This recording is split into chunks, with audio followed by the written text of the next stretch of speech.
Merawat orang dengan gangguan jiwa atau ODGJ terkadang membutuhkan kesabaran dan ketelatenan yang luar biasa. Hal itulah yang saat ini tengah dialami oleh Mutholib dan Ibu Titik Lusiati. Dengan penuh kasih sayang, pasangan suami istri ini sudah kurang lebih 7 tahun terakhir merawat puluhan ODGJ.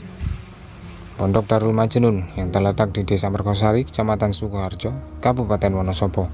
Abah Mutholib bersama sang istri, Ibu Titik Lusiati, yang saat ini merawat puluhan ODGJ. Simak selengkapnya. Nama saya Mutholib bin Warsiji dari Dusun Mawonsari, RT 1 RW 4, Desa Mergosari, Sukoharjo, Wonosobo, Jawa Tengah, Indonesia. Setiap manusia dititipi apapun. Darul Majnun itu berdiri pada tahun berapa, Pak? Kalau berdirinya tahun berapa? Karena sudah lama itu 2017. Ya aslinya lebih ya. Kalau saya menangani seperti ini mulai aslinya ya kan dulu kan 1, 2, 1, 2, 1, 2, 3, kan masih tengah susun ya. Sebenarnya udah mulai tahun 2000, kita tahun 2011 sudah mulai ada, tapi kan dulu bahasanya apa ya, saya nggak anggap akan berdiri seperti ini ya, karena bersamaan dengan suasana yang menghadapi permasalahan atau cobaan dari Allah. Dulu tuh nggak ada niatan untuk seperti ini, nggak ada. Nah, setelah berjalan itu ada pulang, kadang datang setengah susun itu terus berlanjut, tapi saya belum pernah ada niatan atau anggapan, hanya sekedar banyak ada orang datang ya saya mau istilahnya, karena berdoa kepada Allah kan itu nggak sulit, hanya minta dan apa yang saya tahu ya, seperti halnya dengan doa Bismillah atau kalimah-kalimah Allah itu kan banyak sekedar seperti itu. Dan sedang lama-lama di tengah dusun itu kan datang yang semacam brutal lah, kalau malam brutal, ini brutal bukan perbuatan yang kasar tapi suara-suara kasar setiap malamnya. Lalu saya berpikir itu bagaimana cara supaya tidak mengganggu masyarakat. Nah, kebetulan saya punya tanah di sini, saya pindah di sini, pindah ke daerah. Bahasanya kalau tanahnya ya lokasinya Menteng, Kali Menteng, bukan Kalimantan tapi Kali Menteng. Nah, di sini sudah 2 tahun. Jadi berdiri gedung ini ya 2 tahun setengah lah berdirinya. Terus di belakangnya ya dulu saya mengenai akhir Rajab, ini kan tanggal saya Rajab 2 tahun. Itu mulai saya menetap di sini.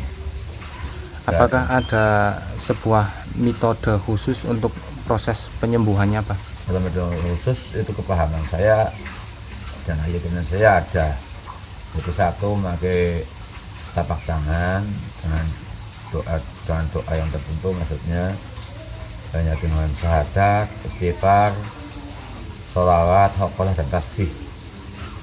Karena menurut guru saya yang mewarisi kalimah 5 itu adalah itu asal-usul dari semua ilmu yang ada.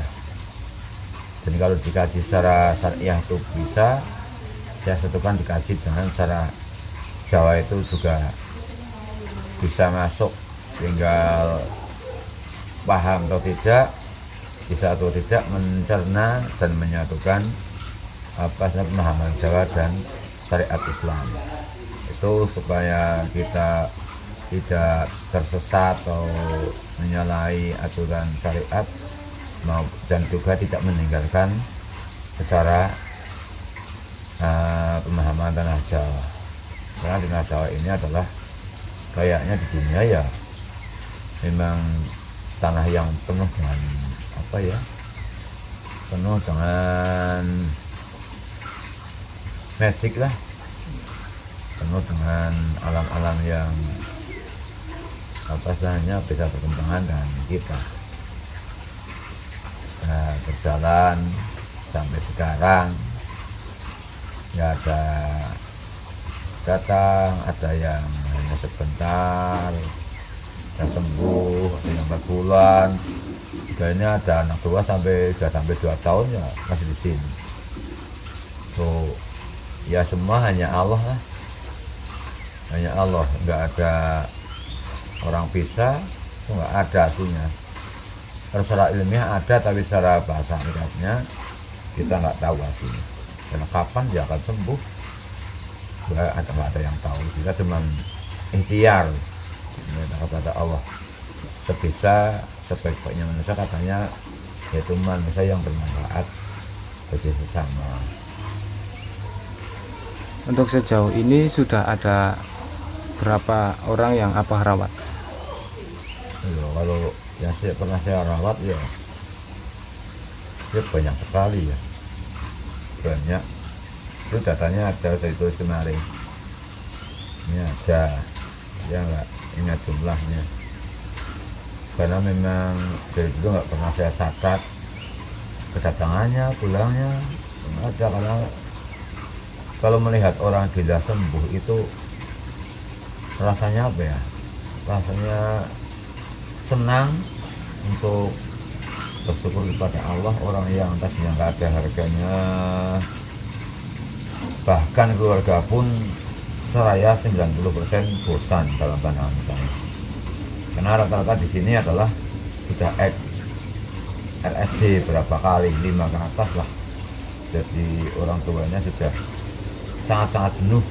Bahkan pernah ada yang bilang kalau bisa lebih baik mati daripada hidup.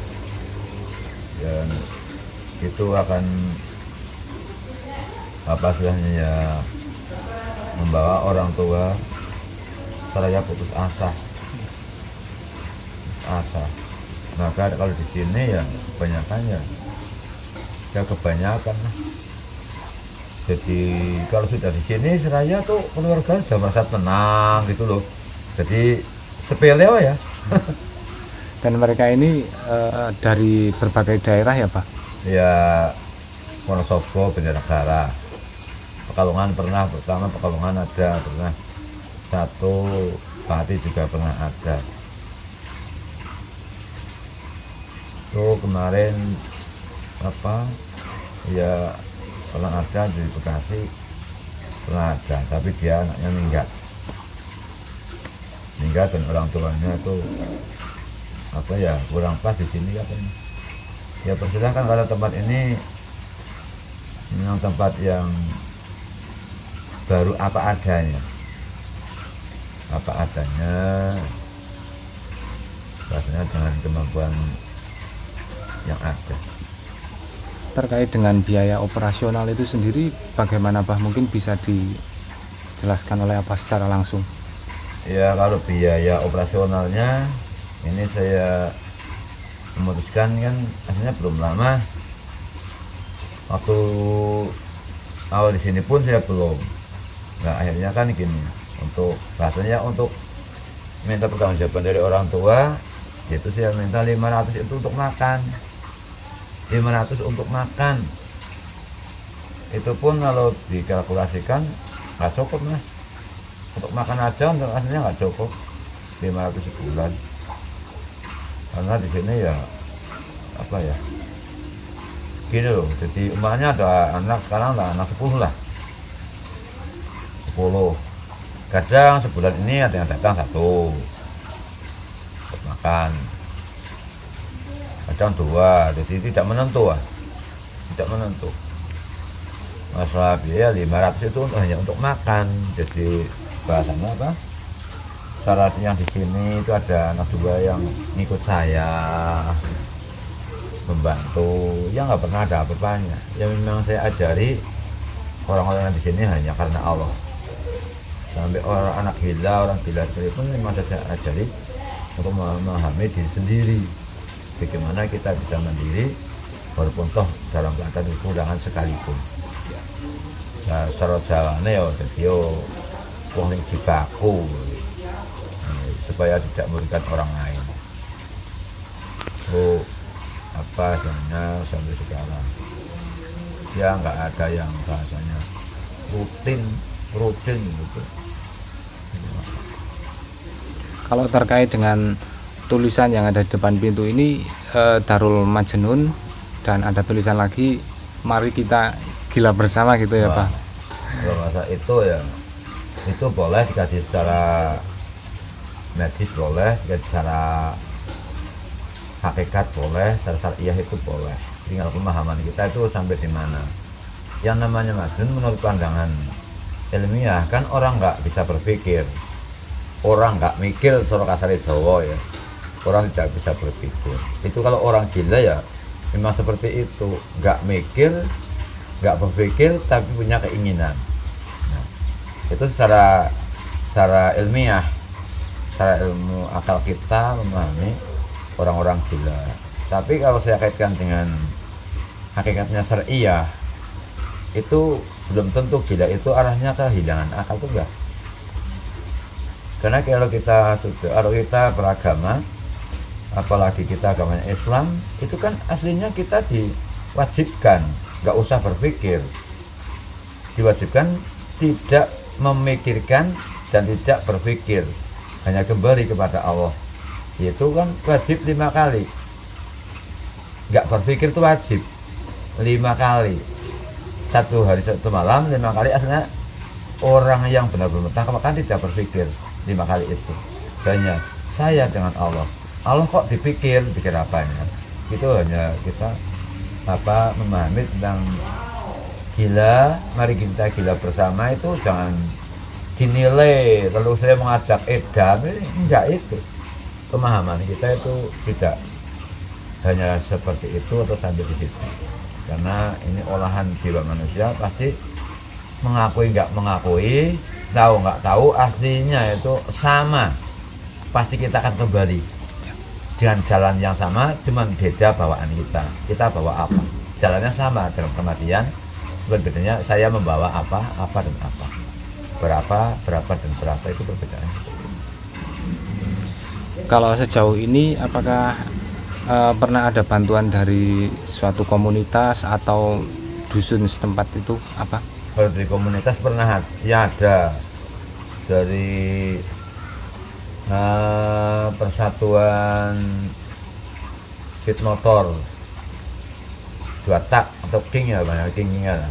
Pernah ada ya, dari komunitas pecinta radio itu pernah ada, dari Satpol PP itu Mojokerto pernah ada, lalu dari Persatuan Ahmad Banjarnegara itu pernah ada. Bahkan ada yang rutin gini, setiap sebulan sekali datang ke sini, itu istilahnya menyambangi anak-anak gila itu sambil dicukur rapi.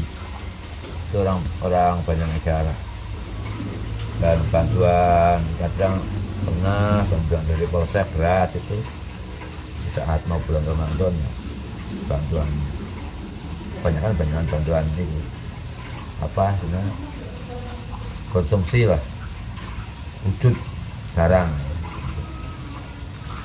Untuk merawat orang dengan, mohon maaf ya Pak, untuk merawat orang dalam gangguan kejiwaan itu benar-benar membutuhkan kesabaran dan telaten yang luar biasa ya Pak.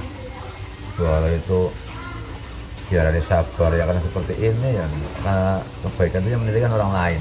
Dan aku ya memang harus dengan kesabaran yang sangat tinggi.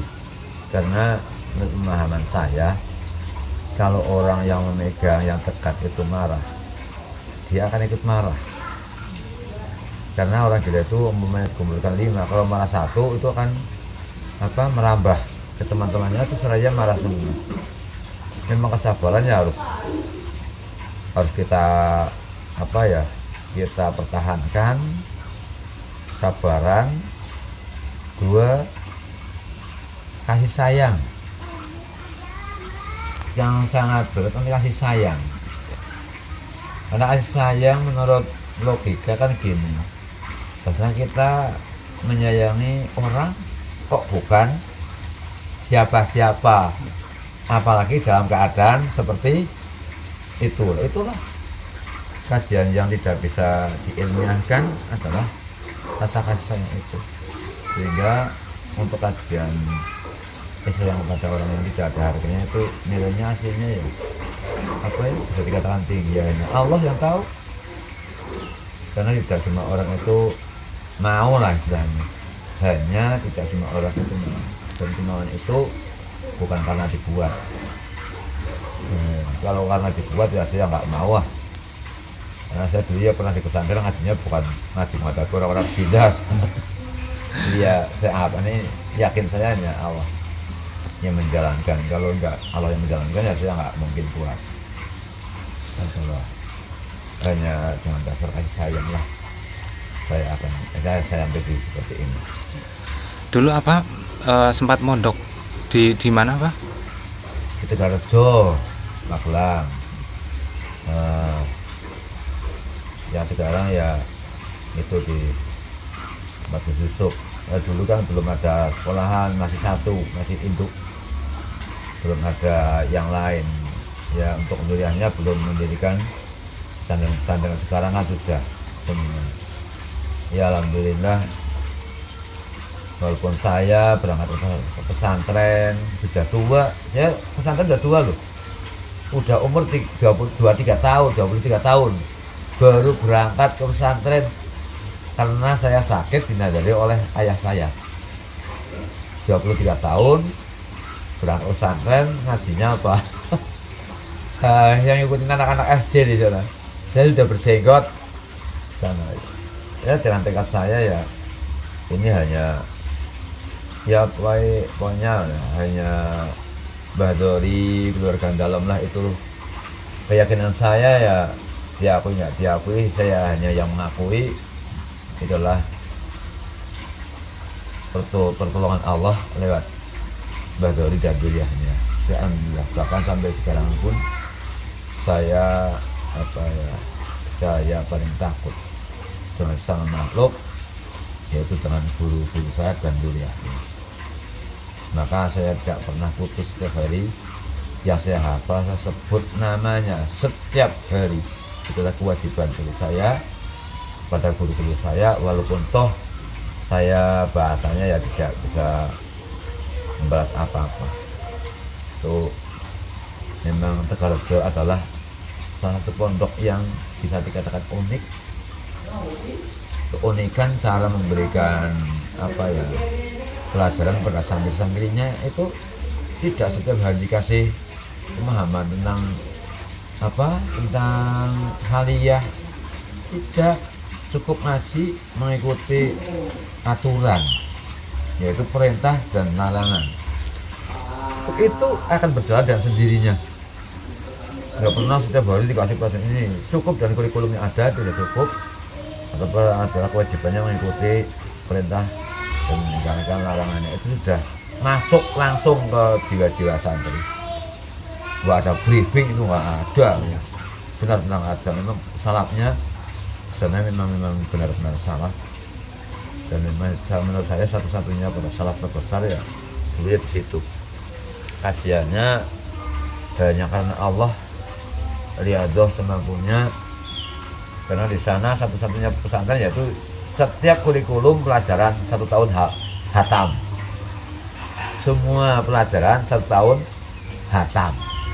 hatam, baik dari jurumiyah sampai ihya sekalipun. Di pondok lain kan enggak, Sunan Mahali di pondok lain kan sampai berapa tahun baru hatam, apalagi ihya berapa tahun baru hatam. Di situ kurikulum setahun hatam semua, wajib hatam di sana. Dan semua itu pelajaran alatnya harus hafalan. Walaupun saya dulu sana nggak apa ya. Ya karena sudah tua bodoh lah. Tapi tekad saya itulah yang saya tancapkan dalam hati, hanya modal nekat bahasanya ya. Kalau pulang ya saya nanti bagaimana ya, saya pertahankan sampai selesai kurikulum. Gak hikmah karena udah tua, itu selesai kurikulum saya pulang. Itu memang antik. Gajo adalah salah satu pesantren yang patut ditiru, patut bahasanya kita mendekat walaupun secara jiwa sekalipun, karena menurut pemahaman saya di sana Badori duriannya itu banyak,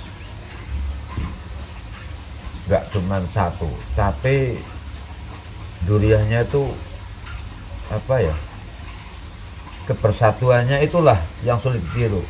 Semua masih istilahnya bersatu padu untuk melanjutkan pondok induknya, walaupun toh sudah punya pondok sendiri sekalipun tidak boleh meninggalkan pondok induk.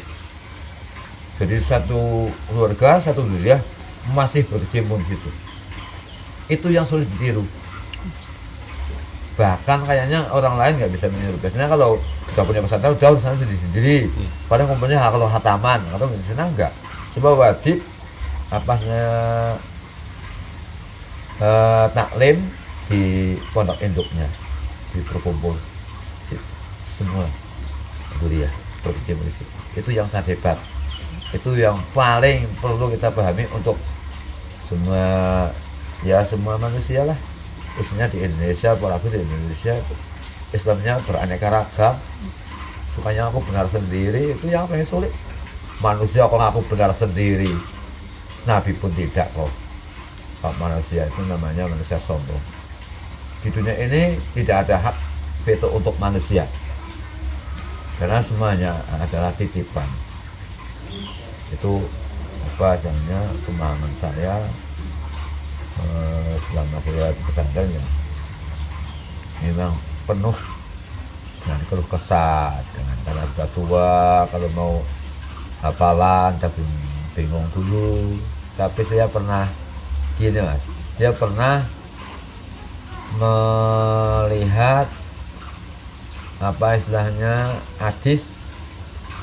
Yaitu ada hadis yang mengatakan ana madinatul ilmi wa aliyun babuha. Itu menjadi keyakinan saya bahwa Rasulullah itu adalah gudang ilmu, pintunya sahabat Aliyah. Setiap saya mau menghafalkan hafalan itu saya baca itu dulu. Ya bahasa alhamdulillah walaupun sekejap ya bacanya mudah untuk menghafal. Bahkan sampai alfiyah saya nggak pernah setor alfiyah dulu. Kalau disuruh setor saya jawabnya besok aja Ramadan. Saya kalau nggak salah hanya 1 minggu 550 hafal. Hanya modal nekat. Masalah pintar saya nggak tahu apa-apa lah. Hanya modalnya nekat. Dengan ini untuk harapan kedepannya, apa pesan dan harapan apa untuk kedepannya terkait dengan Pondok Darul Majnun ini Pak? Kalau harapan saya ke depan ya saya minta kepada Allah tempat ini menjadi tempat yang tertata rapi, tempat yang bermanfaat untuk siapapun, bukan cuma untuk orang-orang yang istilahnya majnun, untuk siapapun lah. Saya berdoa kepada Allah mudah ini menjadi tempat yang menjadi sumber penggalian pemahaman baik agama maupun yang lain, baik secara ilmiah maupun tidak ilmiah. Insya Allah mudah-mudahan Allah mengijabahi doa saya. Saya berjuang seperti ini bukan karena apa-apa, hanya saya menjalankan apa yang ada dalam hati saya. Ya harapan untuk orang-orang sekarang, kita jadi manusia sadar nggak sih? Kalau manusia itu seharusnya kan sadar, yaitu kalau kita merasa dititipi ilmu oleh Allah kan kita punya kewajiban memberikan kepada orang lain. Kita yang pandang adalah orang yang bodoh, Nah, kalau kita menjadi orang yang kaya, kita juga punya kewajiban, yaitu harus memandang orang-orang yang belum kaya atau orang-orang yang makan miskin. Kita aslinya dijadikan sudah ada tugasnya masing-masing loh. Tahu nggak tahu sudah ada tugasnya masing-masing. Yang benar harus memahami orang yang salah, bukan membackup, tapi kita memberikan pemahaman pada orang yang salah. Bagaimana jalan keluarnya, bukan mengponis. Kalau itu salah langsung hukum tuh nggak aslinya, langsung dijauhi. Kalau ada orang salah dijauhi bagaimana? Kalau ada orang bodoh di backup orang bodoh, gunanya apa? Lah orang pintar tuh yang bagaimana? Sudah ada hak dari Allah, setiap manusia dititipi apapun. Jangan mudah menyalahkan, karena orang menyalahkan pada orang lain berarti dirinya mengaku benar. Di saat itulah orang mengaku benar. Manusia itu mempunyai hak veto dari Allah, wajiblah pada orang itu, punya kewajiban. Jangan mudah untuk bicara. Jadi sekarang orang pintar kan banyak, memvonis orang lain salah, memvonis orang lain nggak benar, itu namanya bukan orang pintar namanya. Kalau benar-benar pintar ada di dalam hati, nggak mungkin ya. Karena ilmu Allah masuk ke jiwa manusia, semakin masuk semakin dingin, semakin masuk semakin nggak kelihatan. Kalau semakin pintar, mulutnya semakin lebar, itu menurut saya bukan tipe-tipe orang yang alim, bukan siapapun dia. Adapun tempat saya kasih nama Darul Masnun itu supaya pola pikir kita itu luas, bukan menyempitkan tapi luas. Kalau nggak percaya datang saja ke sini, nanti saya adu konsultasi dengan orang-orang gila yang gila kita atau dia nantinya. Bukan lalu yang merasa dia waras, coba nanti ada sifat gilanya enggak, nah ditemukan. Kalau ingin jadi orang waras saya harus tahu gila, kalau ingin jadi orang benar ya harus tahu salah, kalau ingin jadi orang pintar ya harus tahu bodoh. Itu karena melengkapi diri kita. Kesempurnaan kita adalah karena kita paham dan kekurangannya. Terima kasih.